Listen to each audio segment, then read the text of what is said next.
یہ voice recording ہوگی، آپ سن سکتے ہیں، ٹھیک ہے؟ لنک دے دوں گا گروپ میں، اور کورس آؤٹ لائن میں دے چکا ہوں آلریڈی۔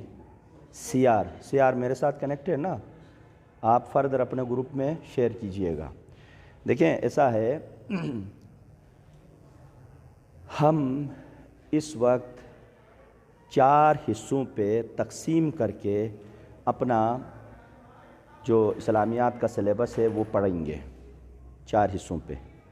پہلا حصہ قرآن پہ مشتمل ہے، قرآن کی بعض سوروں کی آیات ہیں، اور ایک مکمل سورہ ہے، سورہ حجرات مکمل ہے، باقی آیات ہیں مختلف سوروں سے۔ وہ آپ کا سلیبس ایچ سی کی طرف سے، ہائر ایجوکیشن کمیشن کی طرف سے ڈیزائن ہوا ہے، ہم اس میں امینڈمنٹ نہیں کر سکتے۔ وہ جو مختص آیات ہیں وہ پڑھیں گے۔ دوسرا حصہ احادیث پہ مشتمل ہے، وہ انشاءاللہ احادیث پڑھ کے اس کے اندر جو مفہوم ہے اس کو سمجھنے کی کوشش کریں گے۔ تیسرا حصہ اللہ کے پیارے نبی صلی اللہ علیہ وسلم کی سیرت پہ مشتمل ہے، آپ صلی اللہ علیہ وسلم کی ولادت سے وفات تک جتنے بھی واقعات ہوئے ہیں وہ اس میں زیر بحث آئیں گے۔ چوتھا حصہ ہے اسلامک کلچر اینڈ سویلائزیشن، جیسے کہ ہم کہتے ہیں ہماری تہذیبی روایات، ہماری ثقافتی روایات، ہر انسان دنیا کے جس حصے میں بھی رہتا ہو وہ کھاتا ہے، پہنتا ہے، رہتا ہے، اور اپنے اس انوائرمنٹ میں اپنی زندگی گزارتا ہے۔ جو کچھ اس کے آس پاس اس کے اختیار میں چیزیں ہیں وہ اپنے استعمال میں لاتا ہے، ان سے فائدہ اٹھاتا ہے، اور لوگوں کو بھی فائدہ پہنچاتا ہے، ٹھیک ہے؟ تو اس تناظر میں خوشی بھی ہے، غم بھی ہے، اور مختلف کام، جیسے کہ کہیں پہ لڑائی جھگڑا ہو، کہیں پہ کھیتی باڑی ہو، کہیں پہ اظہارات ہو مختلف قسم کے، اس میں ان کی انوالومنٹ ہوتی ہے۔ بات کلیئر ہو گئی؟ تو اب اسی سے ہمارے رشتے بنتے ہیں، ہمارے رویے پیدا ہوتے ہیں۔ جانوروں کے ساتھ ہمارا کیا رشتہ بنتا ہے، انسانوں کے ساتھ ہمارا کیا رشتہ ہے، خاندان کے اندر مختلف رشتے، ٹھیک ہے، وہ ہم دیکھتے ہیں۔ اسی طریقے سے آپ یہاں آئے ہیں کلاس روم میں، آپ کے ساتھ میرا ایک رشتہ ہے، تو وہ رشتہ کیسا ہے؟ ٹھیک، کیا وہ رشتہ جسمانی طور پہ ہے یا روحانی طور پہ ہے؟ تو ظاہر ہے وہ روحانی طور پہ ہے۔ جب آپ مینٹلی طور پہ اس کلاس روم میں ہوں گے تو تب میرا آپ کے ساتھ رشتہ ہوگا۔ اگر آپ مینٹلی یہاں کلاس میں نہیں ہوں گے، آپ فزیکلی یہاں پہ ہوں گے، تو مینٹلی آپ یہاں پہ نہیں ہوں گے تو وہ رشتہ قائم نہیں رہ سکتا ہے۔ بات کلیئر ہو گئی؟ تو ان رشتوں کو دیکھ کے، سمجھ کے، ان رشتوں کے کچھ تقاضے ہوتے ہیں، کچھ ان رشتوں کی ذمہ داریاں ہوتی ہیں، اس کو نبھانا پڑتا ہے۔ جیسے کہ باپ بیٹے کا رشتہ، اس میں کیا ہوتا ہے؟ بنیادی طور پہ احترام۔ وہ احترام کیسے ہوتا ہے؟ وہ انسان اپنے ذہن میں اس بات کو ایکسیپٹ کرتا ہے یہ میرا باپ ہے، اس کا احترام کرنا چاہیے، نہ کروں تو میں گنہگار ہوں گا بحیثیت مسلمان، تو اس کو اپنے اوپر لاگو کرتا ہے۔ جب باپ باہر سے آتا ہے، کوئی کام دکھاتا ہے تو وہ حفظ مراتب بجا لاتا ہے۔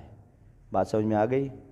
اس کے دکھائے ہوئے کام وہ انجام دینا اپنا فرض سمجھتا ہے، نہ انجام دے تو کہے گا میں اس کا نافرمان بیٹا کہلاؤں گا۔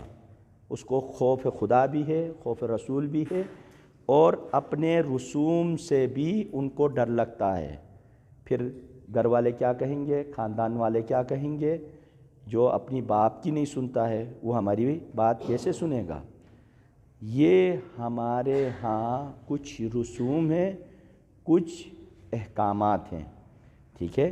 تو ہم ان دونوں کو لے کے چلیں گے۔ پہلے مرحلے میں ہم جو کچھ اپنے گھروں میں، جو کچھ اپنے خاندانوں میں، جو کچھ اپنے علاقوں میں ہم دیکھتے ہیں، سنتے ہیں، ان کو دیکھنے کے بعد پھر یہاں جو دین ہمیں کیا حکم دیتا ہے اس کو لے کے آگے بڑھیں گے۔ اس لیے اس کا نام ہے اسلامک کلچر اینڈ سویلائزیشن۔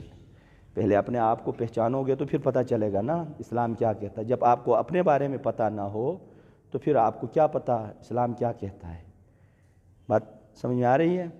اب یہ جو 4 حصے ہیں، ان 4 حصوں میں سے آج پہلا حصہ جو قرآن پہ مشتمل ہے اس پہ ہم بات کریں گے، ٹھیک؟ قرآن سے ہم نے کہا نا ہمارا رشتہ ہے، تو رشتہ کس سینس میں؟ جس طرح آپ اپنے گھر میں ماں باپ بہن بھائی کے ساتھ جس طرح رشتہ نبھا رہے ہیں، اسی طرح قرآن کے ساتھ ہم رشتہ نبھا سکتے ہیں یا نہیں؟ یہ سوال ہے نا بنیادی طور پہ۔ ہم قرآن کے ساتھ اپنا رشتہ کیسے نبھائیں؟ ٹھیک، قرآن کو لائیں، چومیں، سر پہ رکھیں، جیب میں رکھیں، گھومتے رہیں، یہ رشتہ ہے؟ تو ہر رشتے کا اپنا ایک تقاضا ہے نا۔ تو اس کا کیا ہم سے تقاضا ہے؟ جی، قرآن اس کتاب کو کہا جاتا ہے جس کو بار بار پڑھی جائے، تو اس کا تقاضا یہ ہے کہ ہمیں قرآن مجید کو پہلے پڑھنا چاہیے، پھر سمجھنا چاہیے، پھر عمل کرنا چاہیے۔ صحیح، یعنی قرآن کا جو رشتہ ہے، قرآن کے ساتھ ہمارا جو رشتہ ہے، اس کا جو تقاضا ہے وہ تقاضا یہ ہے، قرآن یعنی عربی میں قراءہ کہتے ہیں پڑھنے کو، پڑھی جانے والی کتاب۔ تو اس کا مطلب کیا ہے؟ پہلا تقاضا اسے پڑھی جائے، ٹھیک ہے؟ تو اب ہم یہ کہیں کہ قرآن کے ساتھ رشتہ ہے اور اس کا تقاضا کیا ہے؟ مجھے پڑھا جائے، اور ہم اس کو کھولے ہی نہیں تو اس رشتے کا احترام تو نہیں ہوگا؟ مثلا آپ موبائل خریدتے ہیں، کیوں خریدتے ہیں؟ کسی سے بات کرنے کے لیے۔ جب موبائل خرید کے آپ انتہائی ضرورت ہے فون نہیں کرتے ہیں تو کیا فائدہ رکھنے کا؟ آپ نے اس لیے خریدا تھا کہ دوسرے سے میں بات کروں، بات کرنے کی نیڈ بھی ہے، ضرورت بھی ہے، پھر بھی آپ نہیں کرتے ہیں تو فائدہ نہیں ہوا نا۔ اس کو خریدنے کے بجائے نہیں خریدتے، اپنا پیسہ کیوں برباد کیا؟ اسی طرح آپ پین لیتے ہیں لکھنے کے لیے، اگر پین آپ لے لیں لکھے ہی نا، کچھ دن کے بعد اس کے اندر جو انک ہے وہ جام ہو جائے گی، خراب ہو جائے گی، ایکسپائر ہو جائے گی، ٹھیک ہے؟ اسی طریقے سے گاڑی آپ لیتے ہیں، کیوں لیتے ہیں؟ تاکہ کہیں جا سکیں، اپنی ضروریات پوری کر سکیں۔ اگر آپ اس کو نہ چلائیں، 1 دن 2 دن مہینہ سال، اس کے بعد پڑے پڑے وہاں پہ وہ زنگ لگ جائے گا اور ختم ہو جائے گی۔